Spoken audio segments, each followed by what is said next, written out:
numbers tonight show who is fighting to get in the cannabis business in Minnesota. More than 1,800 applications have been filed for lotteries to win what will eventually become business license. As David Schumann reports, more than half of those applications are not from Minnesota.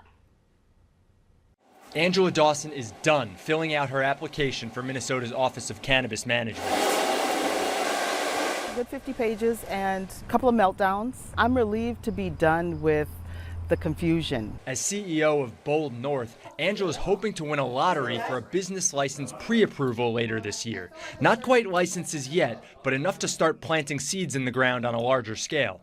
She's one of nearly 600 applicants in her business category, competing for just 100 licenses. The stakes are high. Taking all the categories together, like cannabis retailer, wholesaler, or delivery service, there are more than 1,800 applicants crossing their fingers in the lottery.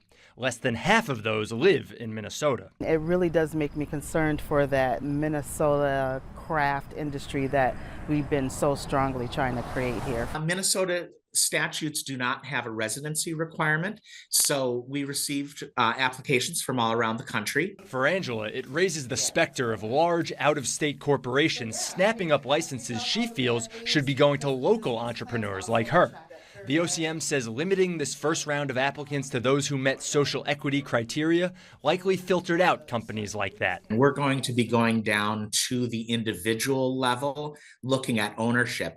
That's to make sure there aren't any large corporations that might be trying to sneak in. So now it's hurry up and wait for Angela, working to launch her business while also dealing with existential uncertainty. And I don't want to invest too much because I don't know if I'm going to have the license or not. David Schumann, WCCO News.